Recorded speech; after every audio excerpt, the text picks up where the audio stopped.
They can hear us now. The music's still going, so they can't really hear us. But if I press this, they can hear us properly. Hello. Welcome to the programme. Yeah, no swearing this week, Ian. You'll be pleased to know, because John's not here, so he can't drag us down. No, I think the thing was, after two successive weeks of John, my ears were bleeding when I went home. People were saying, he's loud, isn't he? I said, you want to try sitting next to him? Someone in Rugby League said that to me, say, how can you do anything about it? I said, no, apart from get rid of him. So we have taken him out. What's happened is that obviously Sport England have come in to vet us and they want us to know that we've gone through an independent process for our guests, so we've had to cut back on. One of them is in Tenerife, so yeah. Good evening. We tipped off an MP and said he'd come over on an illegal boat. So good evening to Mr. C in Tenerife. I hope you're enjoying your cocktail by the pool. I'm sure you'd much rather be here eating they're very nice. M&S raspberry cream sandwich fingers. Happy birthday Doncaster, who played their first game today, 1951. And they won against Wakefield, so well done to them. That wouldn't be your highest moment. I can't imagine so. And it's also the anniversary of Leeds' the last home game of Leeds' first season in Super League, beating Workington, but not beating many other teams. And Workington must have been really bad, because Leeds won by 60-odd points. I mean, people can see the programme I posted earlier. You've written a column in it about working classes and stuff. There's nothing in there that isn't any different to what... Yeah, that's the sad thing, isn't it? There's some great quotes. We're 30 years on and we're still writing about the same thing. I suspect, although I haven't checked, that if that was Workington 96, that Mr. Tony Smith, later to be coach of he's in the lineup, would have been living above his fish and chip shop in Workington, playing for Tarn. There he's away number 27. Yes. I should put this on screen, but I can't now. To say we've got limited time today, I'm glad we're wasting it talking about things like this, which are far more important, because let's face it, everything else is rubbish. We technically haven't got limited time, it's just we're not going to do 2 hours. Rugby League has, by virtue of its working class roots, always been an egalitarian and largely democratic sport. You can tell Phil's writing for the Leeds audience, because you won't get away with this in Wakefield. How many egalitarian? How many syllables is that? Talking about the European Super League, there's a picture of Martin Pearson in there. There's one for our younger listeners. But nothing's changed. No. We have to consider all the options, but we cannot afford to miss out on Super League again, says new Keighley owner Carl Metcalf. Burnley is only 30 minutes away, and the facilities will put us in line with framing the future. Little did we know. We would still have a base in the town, but it is wasting resources to put that £2 million into a ground that we don't have total control over. We will consult with the fans and abide by their view. The Pennine Cougars, not the thing that happened. No. Which not that we haven't been here before. The First Division, which is what we now call all the other people, would get its own general manager and could get television coverage on either ITV or Channel 5. This is a year before Channel 5 existed. And that would help them find a sponsor. It would, we've got a sponsor now, so that's good. It would play in winter when we could attract Super League supporters. To expand Super League, you could do what they do in America and put franchises up for offer. The clubs that would be relegated into the conference are all taking money out and putting nothing back in return. A radical proposal for restructuring to 2 divisions, playing split seasons, drawn up by Derek Blackburn, commercial manager at Batley. This is like even gold in dust. Those days, it was pie and peas. It's like gold dust, this stuff. But what's changed? No. And then, yes, and how he's talking about playing rugby union for Wales. Because he was Welsh as opposed to Kieran Cunningham, who wasn't Welsh, of course. Oh, except he wasn't Welsh, he was from Oldham. And Brian McDermott being knackered. I was knackered both mentally and physically, especially after the Challenge Cup final. If someone had said midway through the season that I would be playing for Great Britain in October, it would have depressed me. But you know what happened? That was the tour where half the party got sent home to save money, one of whom was Brian McDermott. So there you go. Go onto our Twitter feed to read those and other quotes from the olden days of the 1990s. Which in fact are today. Welcome to Rugby League Today. It's 4020 Live. Ian says, don't forget our heritage numbers, which is correct, because if you've got the new issue of 4020 magazine, which is and if you haven't, why haven't you? Why haven't you? And you go to the back, did my clever bit get cut out of my column? Let's have a look. I don't know, what was your clever? Oh, no, the bit about saying if you... Oh, no, I didn't. I said if you start reading from the back, I've got some news for you, which is rare French time, which...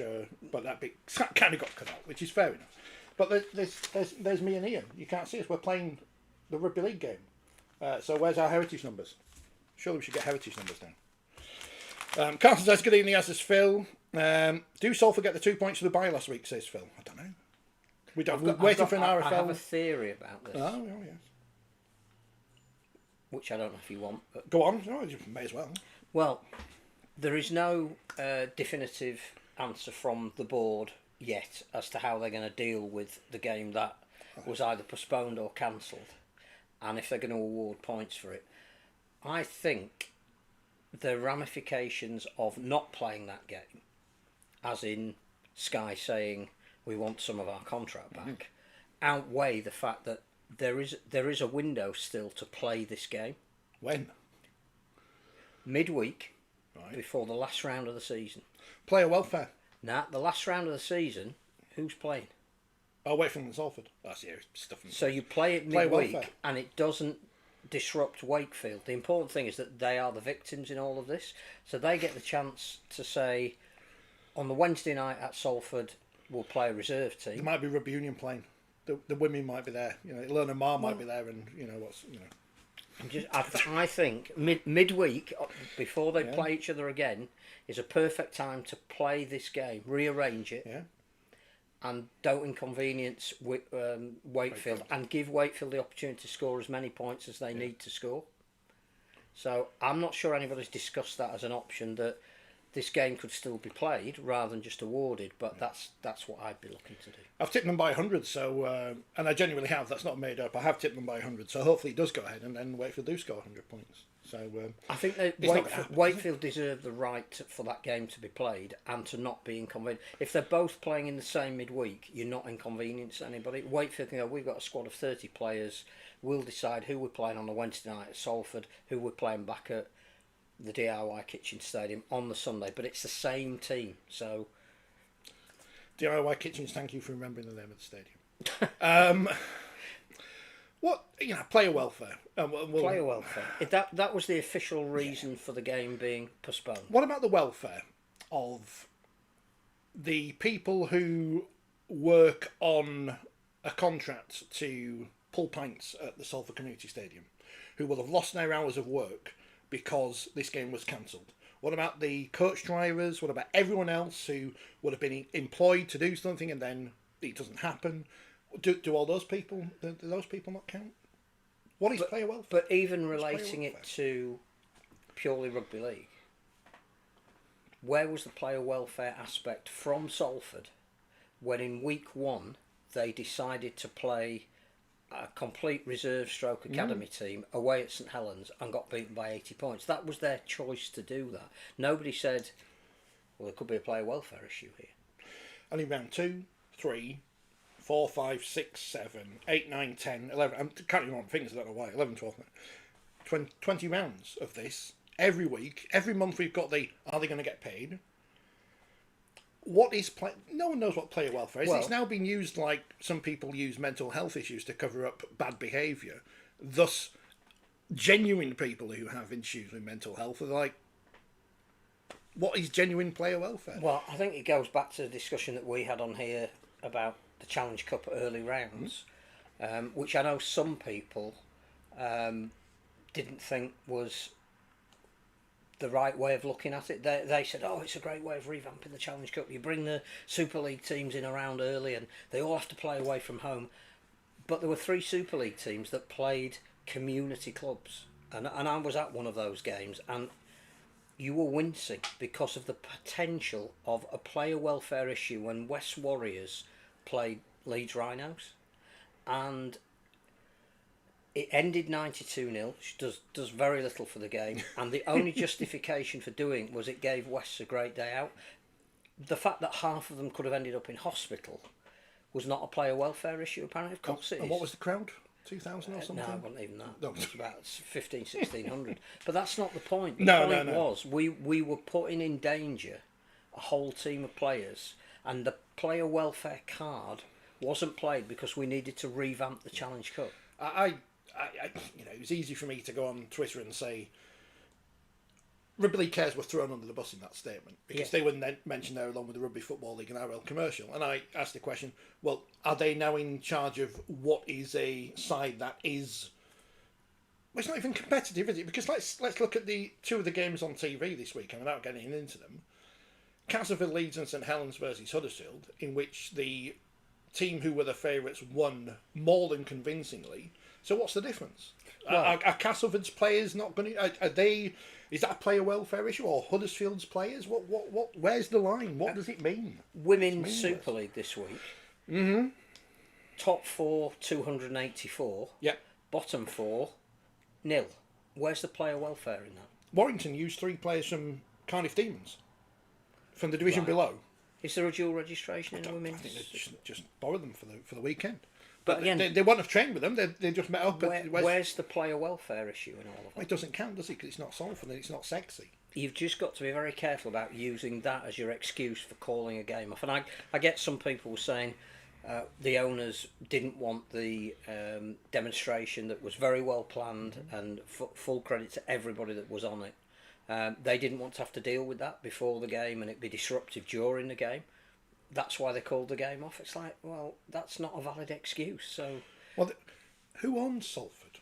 Well, who owns Salford? And have Sport England gone in to see who owns Salford? I assume someone does know who runs Salford, or who owns Salford. Sorry, not runs.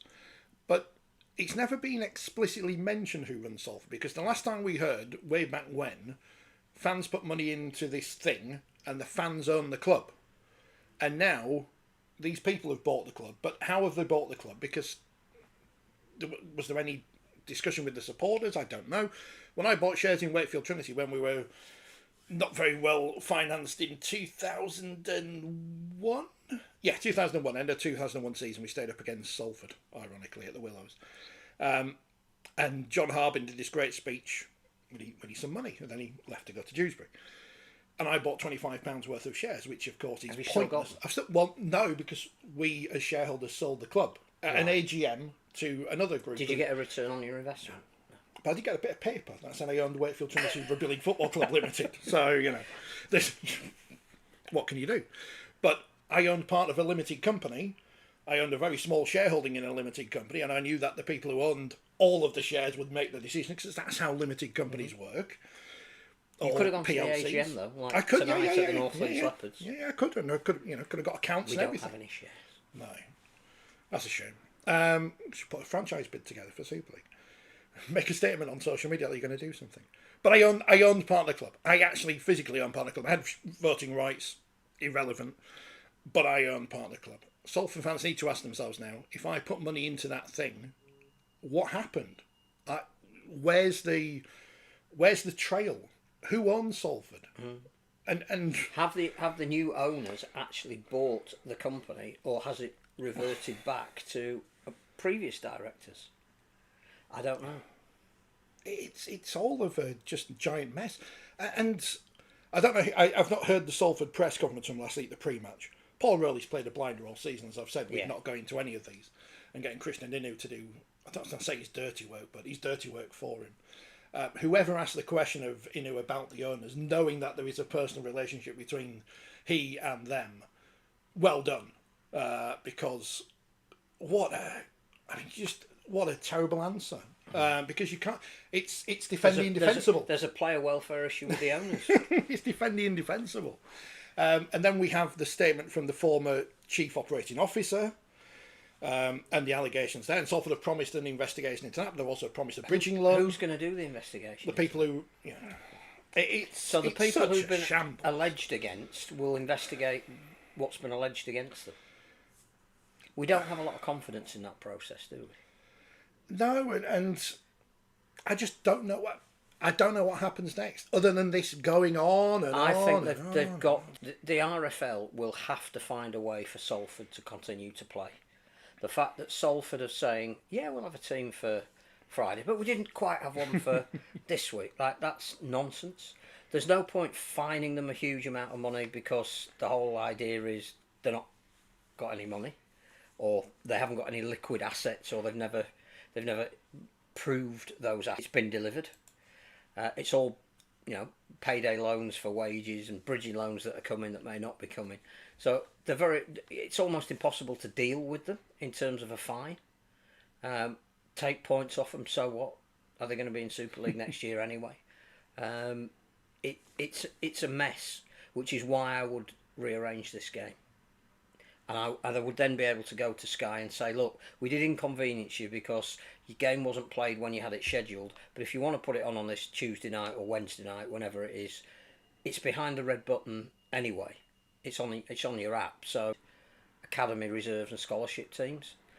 And so when they have lost players or haven't been able to put a team together, they couldn't dip into their own ranks. They've had to go to other clubs, and other clubs this week said, we saw what happened last week at Hull, not sure we want our promising young kids to be in that environment. I don't know what it does for them. It's perfectly understandable.